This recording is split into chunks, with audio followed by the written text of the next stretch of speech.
Big 49ers news entering the playoffs at Philadelphia. Great, bro. You just got to keep going. They're going to be without Tatum Bethune, who had been filling in for Fred Warner at the Mike linebacker spot. Bethune tore his groin, might require surgery, is done for the season.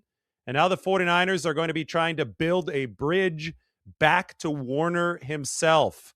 Kyle Shanahan said that Warner has a chance to return if the 49ers approach the NFC Championship game. Now, the bridge, that's going to be built with Eric Kendricks, whom the 49ers signed to their practice squad about a month ago. 33-year-old linebacker who filled in for Bethune after the injury in Saturday's loss to the Seattle Seahawks. Kendrick was an all-pro back in 2019. Obviously past his prime now, but I think still playing solid football. He wasn't bad when he filled in for Bethune on Saturday, and perhaps the 49ers can get a little addition by subtraction with this because their linebackers and their safeties, they can't get much worse than they were against the Seattle Seahawks. And this whole season, the weakness of this defense has been at linebacker and safety, especially after Fred Warner went down. Other 49ers injuries, none of them are considered season ending after this game against Seattle, but the 49ers will be checking in on 3 players over the course of this week. Dee Winters, fellow linebacker to Tatum Bethune, hurt his ankle. Luke Gifford, another linebacker, hurt his quad. And Keon White, the defensive lineman, who we weren't sure if he was going to play this past week, but after only practicing a minimal amount, he was able to go. Keon White did suffer a hamstring injury and will be monitored by the 49ers over the course of the next few days. Jair Brown, safety, is day-to-day with a rib injury, and Kalia Davis, the defensive tackle, has knee tendonitis. Now, obviously, a big one is Ricky Pearsall. The reason that he didn't play, according to Kyle Shanahan, even though he did practice last week, is because he aggravated the PCL injury that has been dogging him all year. So the 49ers practiced with Pearsall.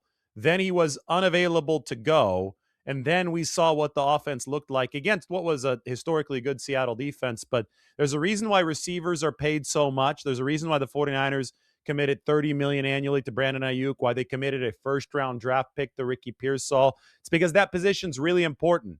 And the 49ers were not generating the space-making presence that they needed downfield. I don't think they can beat the Eagles, who have the number 6 defense by DVOA in all of football, if they don't have Ricky Pearsall. Because obviously they won't have Ayuk. He's shut down for the season. He defected from the football team. Pearsall is a hinge point for this offense, and so is Trent Williams. Because just like the Seahawks, the Eagles pressure the quarterback, and the Eagles play really tight in coverage. Against Seattle, the 49ers had so much trouble just protecting Brock Purdy. They weren't able to do it, even though George Kittle and Christian McCaffrey stayed back in the chip, and then they had nobody to turn the field downfield. Ricky Pearsall did it in week 1 against the Seahawks back when he was healthy, but Ricky Pearsall obviously no longer healthy, and now the 49ers hoping that he can find a way to play on Sunday. Interesting move that they made today. They are going to open Jacob Cowing's practice window this week. That is the second-year speedster drafted in the same class as Ricky Pearsall. Cowing, also from the state of Arizona, hasn't played all year because of a hamstring injury and has been shut down on IR throughout the course of this season because of the hamstring injury. But remember back in July, at the very start of training camp, Kyle Shanahan said, I thought Jake had one of the best OTAs out of anybody on our team in terms of the most improved and the most prepared. Cowing trained with Brock Purdy and Mac Jones in Jacksonville over the course of this offseason. He then was back in Arizona as well, might have done some stuff with Ricky Pearsall. Unfortunately, was hurt very early on in this entire process, has not played a game yet this year, but he brings speed to the table, and the 49ers need some juice downfield to beat some of these better defenses. The Eagles are not quite on the Seahawks level, but I think that the 49ers truly believe that any bit matters. And if Ricky Pearsall can't go, the math, again, doesn't work for the 49ers offense, just like it didn't last week against the Seattle Seahawks. So maybe, just maybe, Jacob Cowing finally back from that hamstring injury at practice gets activated, especially if the 49ers are particularly frustrated with the Ricky Pearsall situation.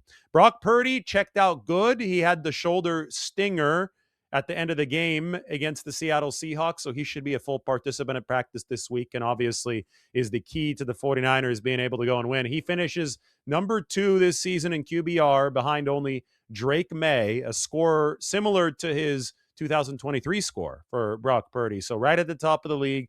He's going to be the better quarterback out of the two that we see on the field Sunday.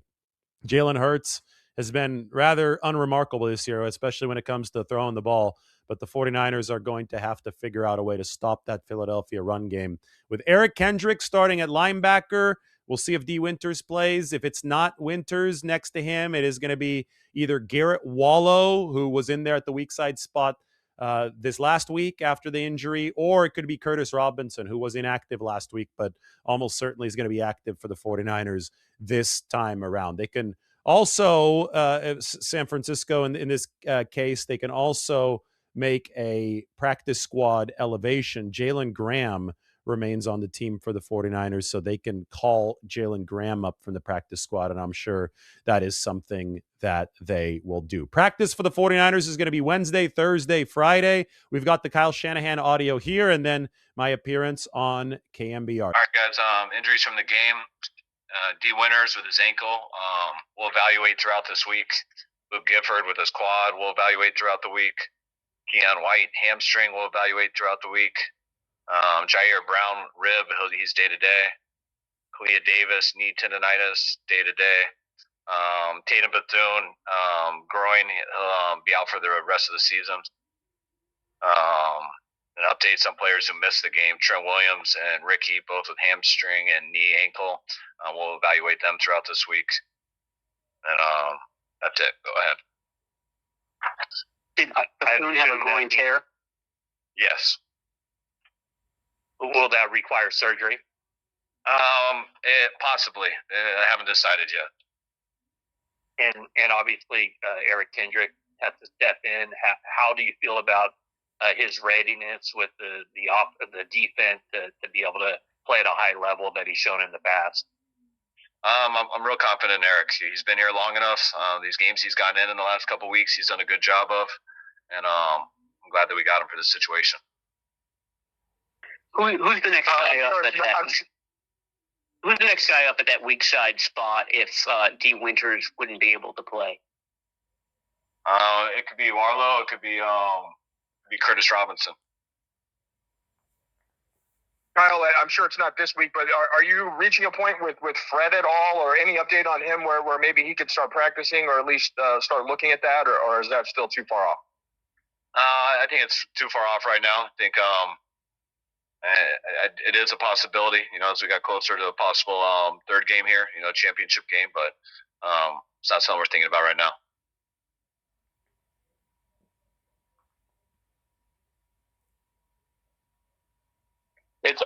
So Brock Purdy came out of the game fine after that sack at the end?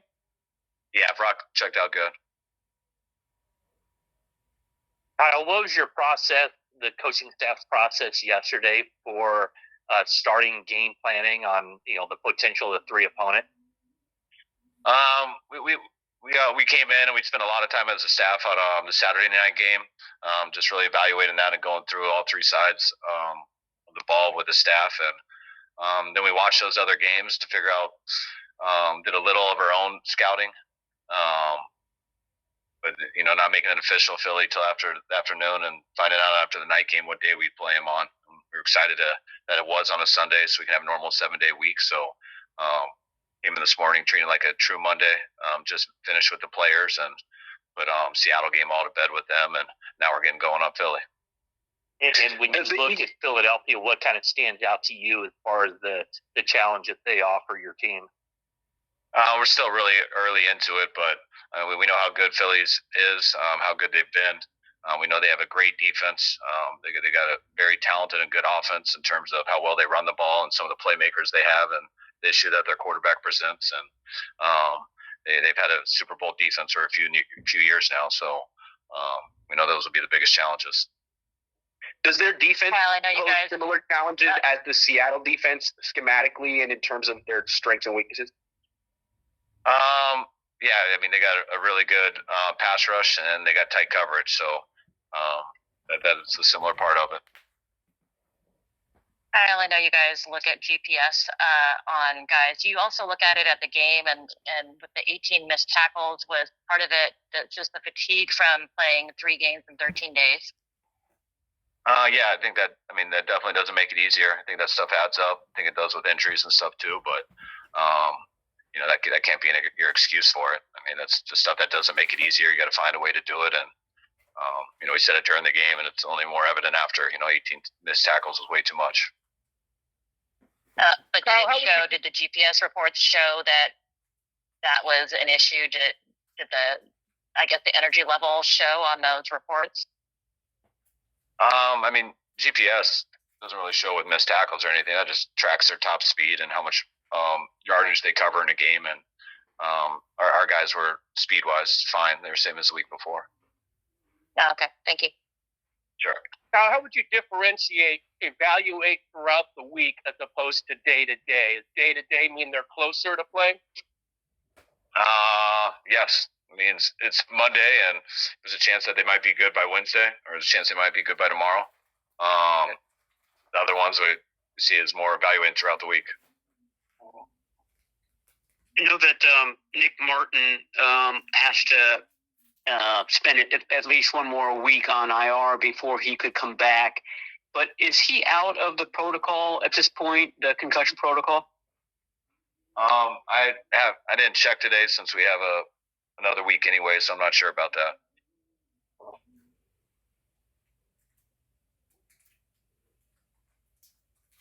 Kyle, did Ricky Pearsall have some sort of setback, or is it just the same thing that he keeps re-aggravating? I mean, he re-aggravated it, which whether that looks like a setback or, I guess it's not a setback. It's just he re-aggravated it, which is usually what happens with PCLs.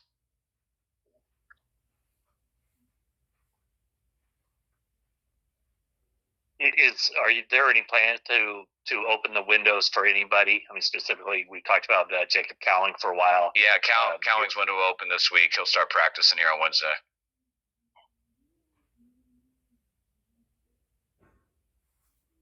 Kyle, it appeared like it was a tough game for your offensive line, particularly the tackle. What was your assessment of their performance? It was a tough game, and we knew it would be going into it. There was a couple times, especially that last third down. There was a few times that they got edges on our tackles. The 4th and 1 was a big one, and the last third down was a big one. But I also think they had a number of plays where they did give us time. So it's we didn't take advantage of those and score on those drives. But it's going against a defense like that, you are going to have some bad plays, which they did. But by no means were they not up for the challenge on other plays also.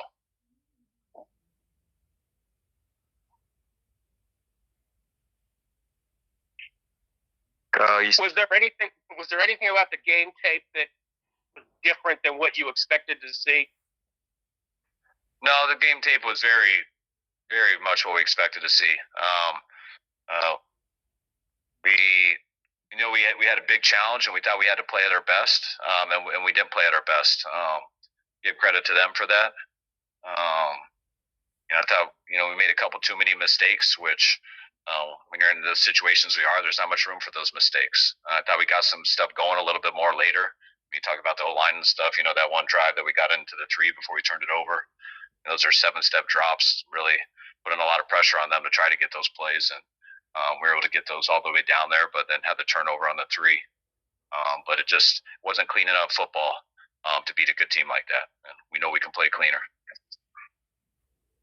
You said the message to the guys would be embrace the hard road ahead, and then you land, the reigning Super Bowl champs in round 1.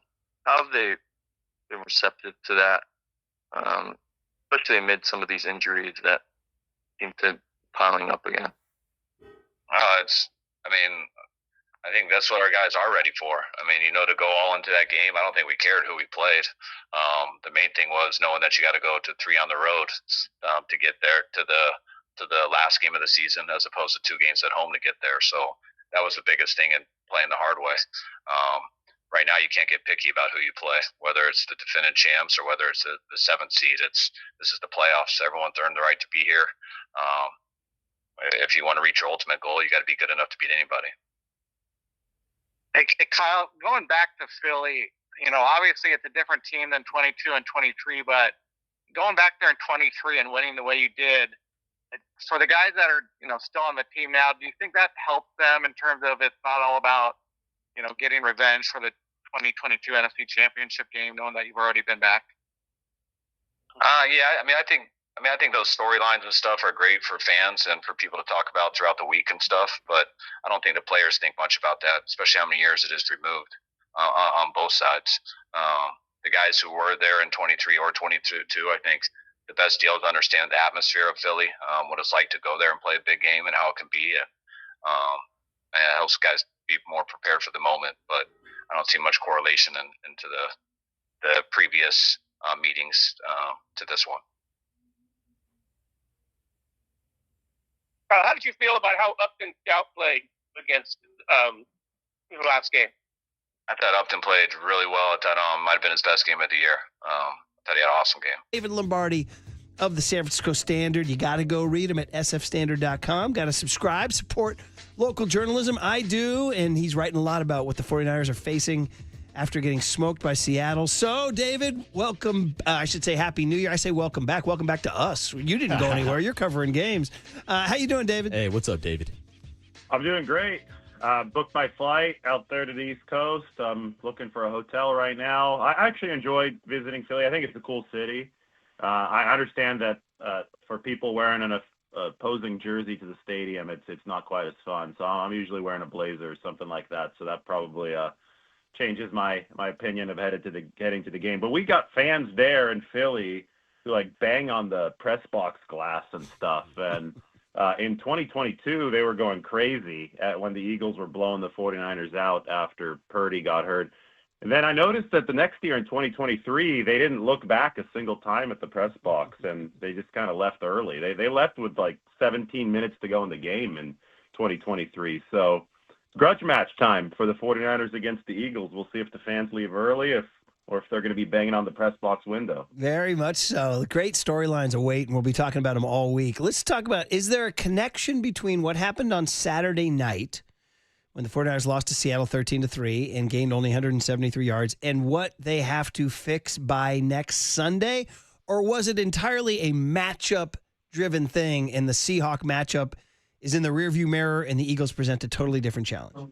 Well, I think the 49ers had reached a critical mass of injuries on the offensive side of the ball when it came to the context of facing maybe the best defense in the league. They're down their left tackle, Trent Williams, and they're down really their top two receivers, because you constantly have to factor Brandon Ayuk into this, because they counted on him when they paid him $30 million a year to be the space-making presence that they need. When he got hurt in 2024, Ricky Pearsall was the guy who was supposed to take the torch for as long as he was out into 2025, and Ricky Pearsall also wasn't available. On top of that, Pearsall did practice all week last week, so I do wonder if the 49ers counted on Ricky Pearsall to be out there for them.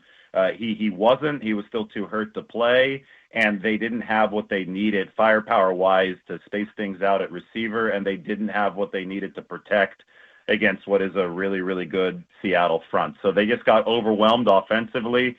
You saw what Seattle did. They didn't play a single snap in base defense. They were too high for almost all of the game, and they still snuffed out the run game. The 49ers were trying to help their tackles in pass protection. Austin Pleasance was starting at left tackle again, a lot with George Kittle chipping and with Christian McCaffrey helping out. They still could not slow the pass rush, so they compromised their ability to attack downfield when they were keeping guys in to help, and Brock Purdy was still being harassed very, very quickly. I thought Kyle Shanahan showed desperation in the first half by taking uncharacteristically aggressive shots downfield in almost trick play fashion. One was a straight-up trick play with a double pitch to Christian McCaffrey. The other was a play action on 4th and 1, which you rarely see from Kyle Shanahan. And neither of those two chances worked for the 49ers. The play action just blew up on them because they couldn't protect for long enough, even though George Kittle was open downfield. And the double pitch ended up gaining, 5-6 yards? I mean, that's the play that you're counting on to strike gold, to be either a chunk play or a touchdown. And they didn't get either of that. And I think the reason that Kyle Shanahan went to that more desperate well is because he recognized that the math was not in the 49ers' favor after Pearsall and Trent Williams were both ruled out. And remember, back in week 1, it was a slog as well. Week 1, they scored only 17 points, but Ricky Pearsall literally flipped the game. They were struggling. Last drive of the game, Pearsall caught the go ball above Reek Woolen. They didn't have that type of space-making presence this week. And I'll tell you, moving forward to Philadelphia, the Eagles are the number 6 defense. They're really good as well. They may not be as good as Seattle, but I think that the only way that the 49ers have a chance to win this game is if both Trent Williams and Ricky Pearsall are back. David, they say that styles make fights, and the style of the Seattle defense on Saturday definitely won the fight, which brings me to that Philadelphia Eagles defense that you just mentioned. How similar of style of defense do these two teams play? How would you compare Seattle's defense to Philly's defense? Well, they're both good, and they both pressure the quarterback. I don't think the Eagles are as good as they were in some of the recent years that we've seen. 2022 and 2024 were obviously the banner years for Philadelphia. 2022, they made it to the Super Bowl. 2024, they actually won it. That pass rush in 22 was insanely powerful. We all still wish that we could have seen what a healthy Brock Purdy would have been able to do against that defense. Obviously, he got hurt very, very early on when Hassan Reddick came around Tyler Kroft, the tight end, on the play action. And, man, if Purdy gets rid of that ball just a split second quicker, that's probably a touchdown to Brandon Ayuk in 2022. And you do wonder that if that's not a rookie Brock Purdy, if that's a second-year Brock Purdy who might have been just a tad quicker, you do wonder if he's able to get rid of that football without getting blown up or without getting his elbow blown up by Hassan Reddick. But those are all that's all hindsight right there, right? But the Eagles they bring the heat. They bring the heat. They stop the run. They don't do it again. They're not doing it at a very elite level this year. They're doing it at a very good level this year. I think they've picked up steam as the year has gone on.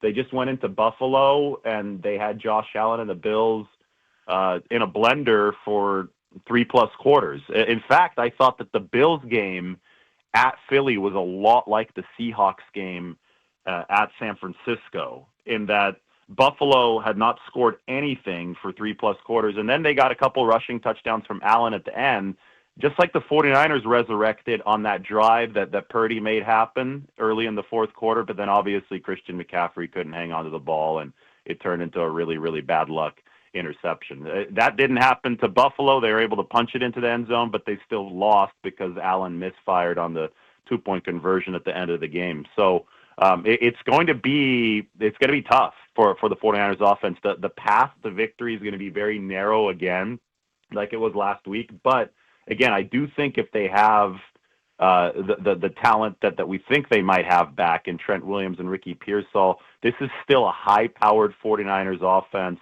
that could score some points against Philadelphia, and maybe even more importantly, hog the ball against the Eagles so they could shield their own defense on the sideline. David Lombardi is the voice you hear, San Francisco Standard, 49ers beat writer, sfstandard.com on the UMA guest line. Yeah, if the 49ers offense can come back for that one that was against the Colts and the Bears versus the one that was against the Seahawks. Let's talk about the other side of the ball, though, giving up 180 yards rushing to Seattle. And, let's be honest, the Bears scored 38 and were 2 yards away from scoring 45 and breaking Niner hearts everywhere. And Phillip Rivers had his way for a half against the Niners, too. So where are you with this defense? I mean, it's just we've known that since with Bosa, Warner, and Michael Williams down, they've been up against it.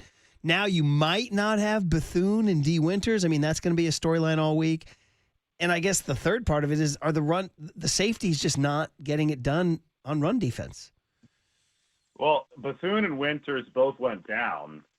I don't know how to make this sound a little bit nicer, but I'll just, I'll just say it how it is. It's not like the 49ers lost stellar play when they went down on Sunday. That's just the ugly truth of the situation. They had combined for 7 missed tackles. Bethune had been victimized in coverage. So there's all this talk. It's like, oh, they're on Eric Kendricks and Garrett Wallow at linebacker now. But the drop-off on Saturday didn't start at Fred Warner. It didn't go from Fred Warner to Garrett Wallow and Eric Kendricks. It went from Bethune and Winters missing tackles, Bethune getting beaten in coverage, to those two guys. So my main point is that, people say, well, this 49ers defense, now they've reached this critical mass of injuries. I think they had reached critical mass of injuries a long time ago. They gave up a lot of points against the Chicago Bears. They missed a ton of tackles against the Seattle Seahawks. That all being said, somehow that team found a way to keep Seattle a 13 on the scoreboard. There was a considerable luck component involved there with the 2 missed field goals for Seattle. I don't think that Sam Darnold is playing at a particularly high level right now. I think that's a big concern for Seattle moving forward, because they're obviously going to be in some close dogfights if that offense is not overpowering right now. But I really look at this as, the 49ers defense, especially for long stretches of that Chicago game, you can't see play that's much worse than that, regardless of who you plug in. And they signed Eric Kendricks to the practice squad about a month ago, thinking that once he got acclimated to the system, he might be even able to raise the floor and maybe even the ceiling of what they were doing at the linebacker position, because this is a guy who was an all-pro back in 2019, obviously past his prime, but again, not like the 49ers were getting stellar play there. My biggest issue with the 49ers defense coming out of the game on Saturday is that safety. That's something they're going to have money to spend this offseason. I think they're going to be players in free agency. They're obviously going to have to hit the draft again. Safety has been a problem this year. Malik Mustafa has not been the same player that he was prior to the ACL tear. Maybe it takes him a full season to get back, but Jair Brown missed a lot of tackles. He did have a nice play in pass defense on JSN, helping out with Renardo Green over the top there. But, safety has been a liability all year. 49ers actually got some good pressure from their defensive line against Seattle. Upton Stout is a budding star for the 49ers on this defense, but there are a lot of weak links in the middle of that back seven at linebacker and at safety. David, last question for me is just how the playoff seeding kind of played out, because I know after the game on Saturday, there was a lot of talk from the 49er perspective of who would be the better matchup between the Bears or the Eagles. But I'm curious from the Eagles' perspective and their strategy to sit their starters yesterday, do you think it's possible that maybe they looked at the scenarios playing out and they would actually prefer to play the 49ers as a better matchup than playing against the Packers?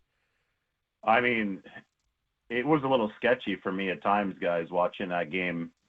Knowing that Philadelphia had already decided to sit their starters and basically pass up a chance to move up to the number 2 seed. And then I saw the Josh Johnson touchdown. Did you guys see the game-winning touchdown? Where I forgot it was a linebacker or a defensive end, but literally turned and ran in the other direction and seeded the touchdown to Josh Johnson. I had never seen anything like that. Now, I know you could chalk it up probably to him thinking he had a passive coverage assignment, and I think the announcer, whoever was calling the game, said, oh, that's a low football IQ play. It looked terrible, though. I mean, the guy straight up turned around and ran in the opposite direction and let him score. So, I mean, if there was any thought that Philadelphia would rather play the 49ers by losing that game, I think that might verify it in some people's heads. But the bottom line is that far before that play, they decided not to play their starters, not to play their top A-list guys, and by extension, really give up the opportunity to move up to number 2, which in all likelihood, nobody knew for sure exactly what was going to happen around the league entering the day, but in all likelihood, that was going to be something that allowed them to play the 49ers instead of the Green Bay Packers. And, the 49ers, they're playing with house money, I think, and it's been a successful season. They won 12 games. They need every edge they can get, given how decimated the injuries have made them. Maybe that's bulletin board material for Kyle Shanahan. Maybe he can show them the clip of that Josh Johnson touchdown and say, it doesn't really look like these guys wanted to play the Packers. They wanted to play you instead. So why don't you go out there and make them pay? Man, oh man, 49ers, Eagles. You know, it's funny, not a super rich playoff history. 1996 wildcard game that I covered back in the day. And then the NFC Championship 3 years ago, this January. Other than that, that's it. But it feels like they have beef. You know what I mean? It maybe just because that NFC Championship was so hyped up and the Eagles fans delighted in stomping the Niners. And then the Niners got their revenge 10 months later. And with Big Debo Dom. Samuel. Yeah, and Big Dom. Yeah, Big Dom. That's right.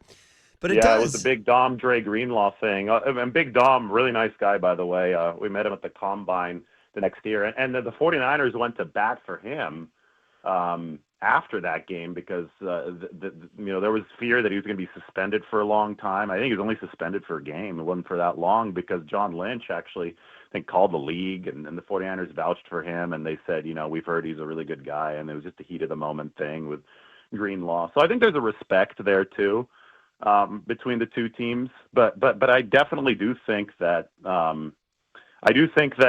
when you play some high stakes games, and they did in 22 and they did in 23, that was when Philly was still in the number one spot and the 49ers were chasing him for the 1 seed. And basically, I think the 49ers broke the Eagles that year. I mean, whatever, was working for Philadelphia, they're winning a lot of one-score games, and they had some mojo that year. They lost it completely after the Big Dom Greenlaw game. It was 45-19. Debo Samuel went crazy. Also, rewind 2021, week 2. That was Sirianni's first season, and the 49ers went in there, and that was kind of a preview of what was to come. Low-scoring game. You saw how good that Philly defensive front was. That was still a Garoppolo game, and the 49ers found a way to win it, but just good defensive football, I thought. If you liked hard hitting, that was a good game. And then Shanahan's first season, 2017, the low point of Shanahan's tenure before they were able to really get it turned around came at Philly. They lost a lot to a little. Joe Staley broke his eye socket. Fletcher Cox blindsided him on a pick six. I think C.J. Beathard threw the interception. The 49ers flew home at 0-8, and as soon as they got home, they traded for Jimmy Garoppolo. And obviously that's what started getting things turned around in 2017. But Kyle Shanahan will tell you that Philadelphia was the place where this hit rock bottom before they started turning it around. So there's a lot of history between the 49ers and the Eagles in the Shanahan era.